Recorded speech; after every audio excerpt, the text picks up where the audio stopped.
Hello friends. C language में programming skill को develop करने की सीरीज में आज हम देख रहे हैं एक program to print first n positive numbers with 2 bits set. इसको मैं दो अलग अलग लॉजिक से बनाऊंगा। आज की वीडियो में हम पहला वाला लॉजिक देखने वाले हैं। तो आइए पहले तो समझते हैं हमें इस प्रोग्राम में एग्जैक्टली करना क्या है। तो हमें पहले एन पॉजिटिव नंबर्स प्रिंट करने हैं। फर्स्ट एन पॉजिटिव नंबर्स, ठीक है। अच्छा, एन की वैल्यू यूजर देगा, ठीक है। एन की वैल्यू यूजर से हम इनपुट कराएंगे। अब ऐसे नंबर्स हमें प्रिंट कराने हैं जिनकी 2 बिट सेट हो। जैसे 1 का जब बाइनरी करते हैं तो वो क्या होता है, 0 0 0 0 0 0 0 ऐसे करके 1, ठीक है। अब ये पीछे तो आप कितने भी जीरोस लगा दीजिए, पर ये एक नंबर है जो बाइनरी में लिखा है मैंने। ऐसे ही 2 का जब मैं बाइनरी करूंगा तो वो क्या हो जाएगा, 0 0 0 0 0 1 0, ठीक है।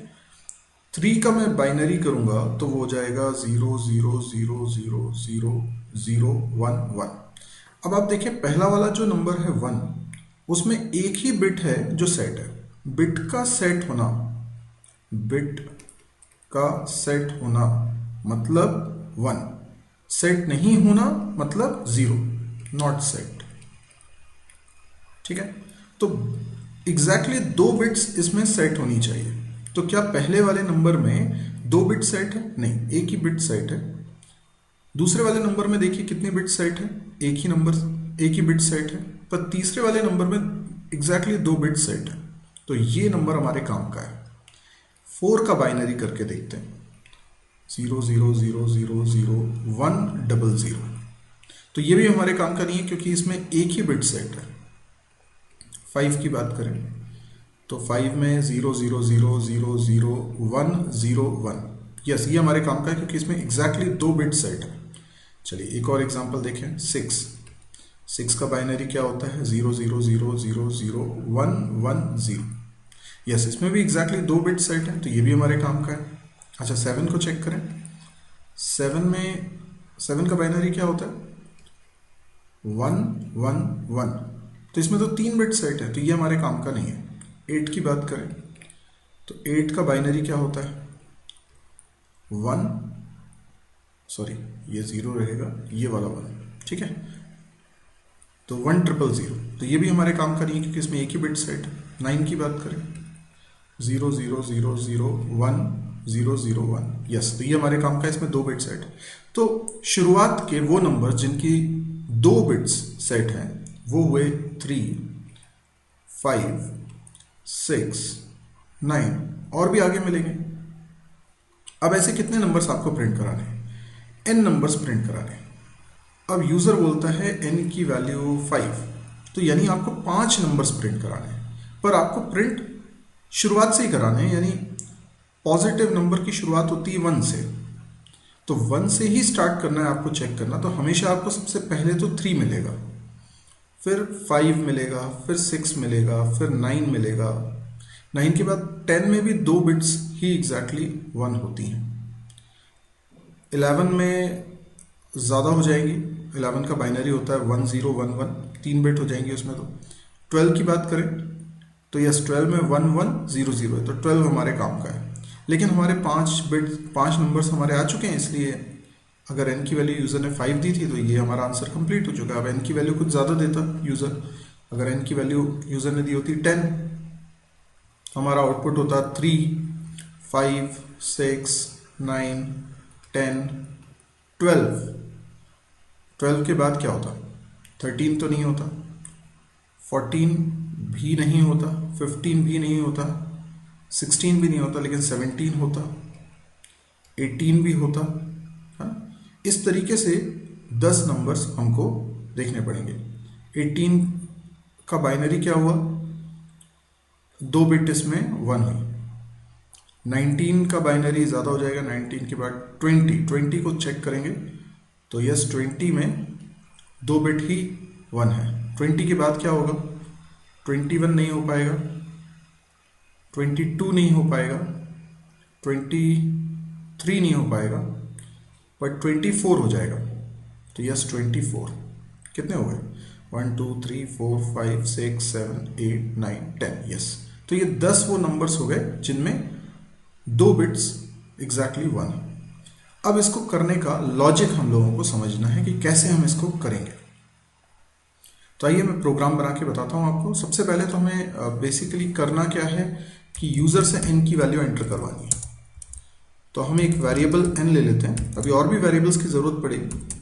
printf एंटर अ नंबर, ठीक। अब ये जो नंबर यूजर एंटर करेगा ये n के अंदर चला जाएगा। ओके, अब मैं क्या करता हूं, एक और वेरिएबल लेता हूं x। देखिए n तो वो बता रहा है कि कितने नंबर्स आपको प्रिंट करवाने हैं, ठीक है।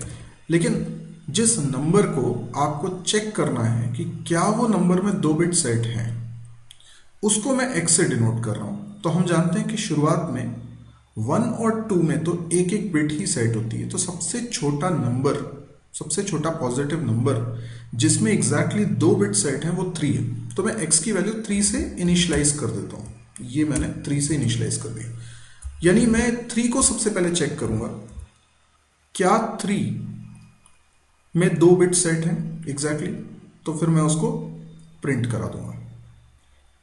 फिर मैं 3 के बाद 4 को चेक करूंगा, 4 के बाद 5 को चेक करूंगा। ऐसे करते हुए मैं एक एक करके x को बढ़ाता जाऊंगा। लेकिन ऐसा कब तक करूंगा? जब तक n नंबर्स प्रिंट नहीं हो जाते। तो आइडिया बहुत सिंपल है, मैं एक लूप लगाता हूं जिसमें लिखता हूं n।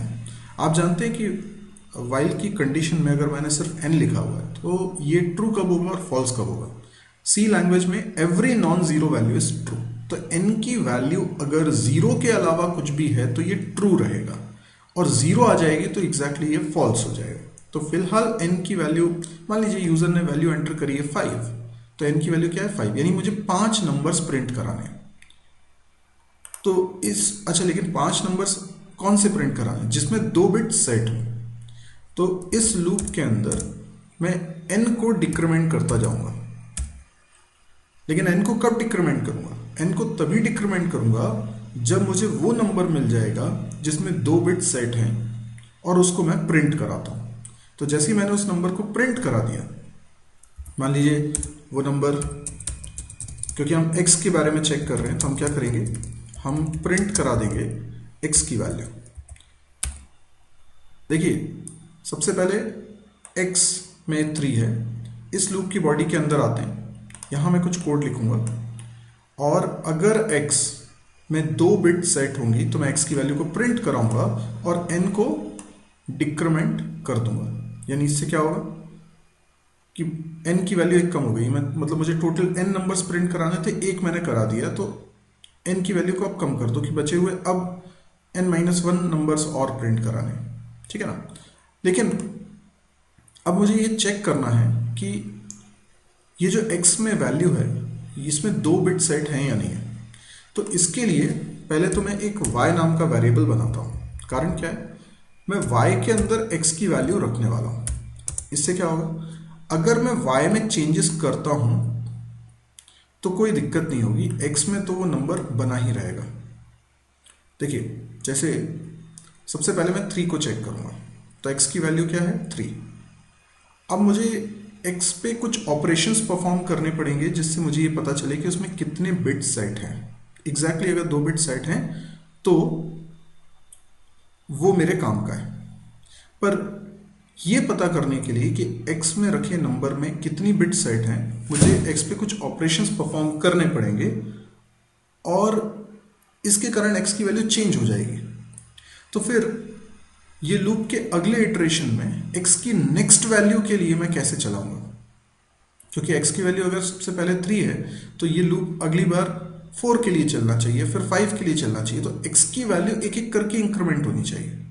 तो अगर x पे कोई ऑपरेशन परफॉर्म करने से x की वैल्यू डिस्टर्ब हो जाती तो x की वैल्यू एक एक करके बढ़ने वाला जो मैं काम सोच रहा हूं वो नहीं हो पाएगा।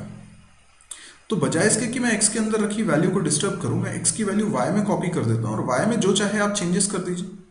x की वही बनी रहेगी, इसीलिए मैंने x का डेटा पहले y में कॉपी कर लिया ताकि x मेरा सेफ रहे। अब एक और वेरिएबल मैं लेने वाला हूं, that is count. Count variable का काम होगा ये पता करे कि कितनी बार 1 आया है, किसी भी नंबर के अंदर उसके बाइनरी रिप्रेजेंटेशन में कितनी बार 1 आया है, ये मुझे पता करना है।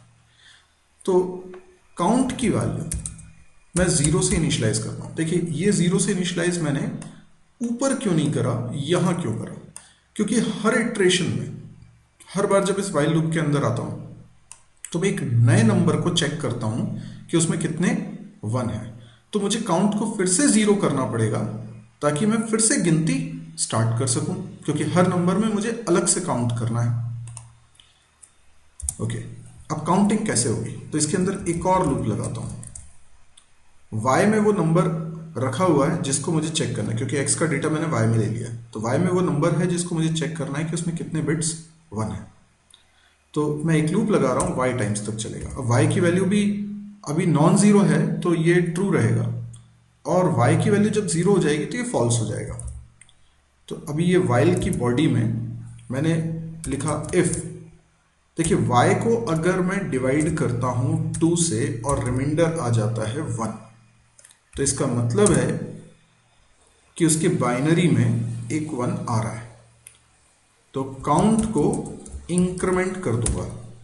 Got it? और y की वैल्यू को चेंज कर दूंगा। ठीक है, अब देखिए अगर ये बात आपको समझ में नहीं आई तो मैं इसको एक बार अच्छे से समझाता हूं। जैसे मान लीजिए x की वैल्यू बढ़ते बढ़ते हो गई है फॉर एग्जांपल 12। अब मैंने क्या किया, y में x की वैल्यू कॉपी कर ली, तो इसका मतलब y वेरिएबल के अंदर क्या आ चुका है, 12 आ चुका है। अब मैं 12 के बारे में चेक करना चाहता हूं कि इसमें कितने 1 है। ठीक है ना? तो अब आप देखिए मैंने यहाँ पे लॉजिक क्या लगाया हुआ है। ठीक है, यहाँ पे लॉजिक ये लगा रहा हूँ कि पहले एक लूप चलाया। देखिए काउंट की वैल्यू तो 0 हो गई, काउंट की वैल्यू इनिशियली 0 है। ठीक है, और y की वैल्यू कितनी है, y भी मैंने बनाया था, ये y की वैल्यू है 12। ठीक है, अच्छा अब मैंने लिखा while y, यानी y की वैल्यू 12 है तो ये कंडीशन ट्रू हो गई क्योंकि y नॉन जीरो नंबर है। इसके अंदर आता हूं, y को डिवाइड करता हूं 2 से, y कितना है 12। 12 को जब मैं डिवाइड करता हूं 2 से तो 6 टाइम जाता है और रिमाइंडर कितना बचता है 0। तो y मॉड्यूलस 2 कितना हुआ 0। 0 हुआ तो ये 0 इक्वल टू 1 फॉल्स हो गया, इसलिए काउंट इंक्रीमेंट नहीं होगा। लेकिन इफ के अंदर सिर्फ काउंट प्लस प्लस लिखा है, ये जो नीचे लिखा है y assign y divided by 2, ये तो चलना ही चलना है। तो इससे क्या हुआ, y की वैल्यू चेंज होके क्या हो जाएगी, 12 डिवाइडेड बाय 2 इज 6, तो y की वैल्यू चेंज होके हो गई 6। अभी फिर लूप चल रहा है वाइल y, तो y की वैल्यू कितनी है, y की वैल्यू 6 है इसलिए ट्रू है। और फिर अंदर आएंगे 6 मॉड्यूलस 2 कितना हो जाएगा 0। तो यानी आपने फिर से 2 से डिवाइड किया 6 को, रिमाइंडर आया 0, तो काउंट प्लस प्लस नहीं चलेगा। और y डिवाइडेड बाई 2 करेंगे यानी 6 डिवाइडेड बाई 2 तो 3 आ जाएगा, तो y की वैल्यू चेंज होके हो गई 3। अब क्या, फिर से वाइल y नॉन जीरो है इसलिए अभी भी ट्रू है। अंदर आते हैं, 3 मॉड्यूलस 2 कितना होता है, यस, यानी 3 को 2 से डिवाइड करेंगे रिमाइंडर कितना आएगा 1 आएगा, तो ये 1 हमारे काम का है। तो काउंट की वैल्यू बढ़कर हो गई 1, इंक्रीमेंट हो गया इस बार। और y डिवाइडेड बाई 2 किया तो कितना हो गया, 3 डिवाइडेड बाई 2 इज 1, है तो 1 हो गया, तो y की वैल्यू हो गई 1। फिर ऊपर जाते हैं वाइल y की वैल्यू क्योंकि 1 है इसलिए कंडीशन अभी ट्रू है।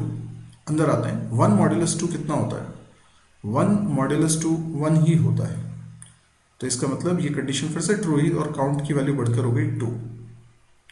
और y डिवाइडेड बाई 2 करते हैं यानी 1 डिवाइडेड बाई 2 करेंगे तो 0 आ जाएगा, तो y की वैल्यू 0 हो गई और ये लूप एंड हो गया।